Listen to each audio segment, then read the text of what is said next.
આવો કરતા નહીં પાછા. આ રંગ દેખાય નહીં, પણ જેના જેનામાં ઉતરણ એ દેખાય ખરો. કોને સદગુરુની ભક્તિનો રંગ લાગ્યો છે એવું નક્કી થઈ જાય. આ રંગ છે એ સદગુરુની દયા છે, સદગુરુની કરુણા છે, અને એમની કૃપા હોય અને સંતોની કૃપા હોય તો આપણે બોલી શકીએ, નકર બોલી પણ શકીએ નહીં.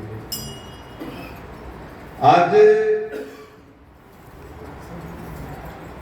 જ્ઞાન તો બધા વ્યાપક જ છે, પણ જ્ઞાનના પહેલા વિવેકની જરૂર છે. ખૂબ જ્ઞાન તો છે જ, પણ જેનામાં વિવેક અને નિષ્ઠા આવી જાય ને તો એ જ્ઞાનને ચાર ચોંદ લાગી જાય. પણ જ્ઞાન જાણતા હોય બધું, પણ વિવેક ના હોય સદગુરુનો, તો એ જ્ઞાન કોઈ કામનું નથી. નિરાંત બાપુએ કીધું કે ધંધો કરતો હરતો ફરતો નામ હરિનું ધરવું, નિરાંત કે નિષ્ઠાનું ફળ ધર્મથી. આ તો નિષ્ઠા જેનામાં હોય. હવે તમારા ઘેર ભગવાન આવી જાય તો એ તમને હમણાં ખબર પડે કે આ ભગવાન છે. ભગવાન તો આવે જ છે, પણ જોવા માટે તમારા દ્રષ્ટિની જરૂર છે.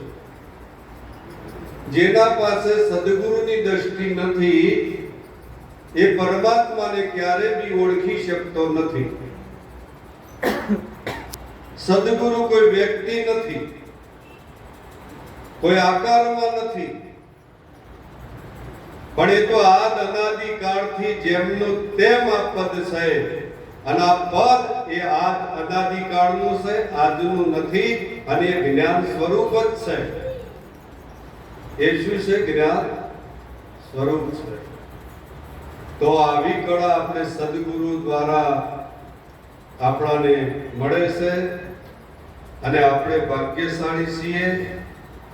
એટલે ભજનની બે લીટી બોલી મારી વાણી વિરામાનું, કારણ કે આજે તો મારે પણ હરદેવપુરી બાપુ અને નિજાનંદ બાપુને સાંભળવાનો લાભ છે. મહિમા મોટો છે નિજના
પૂજા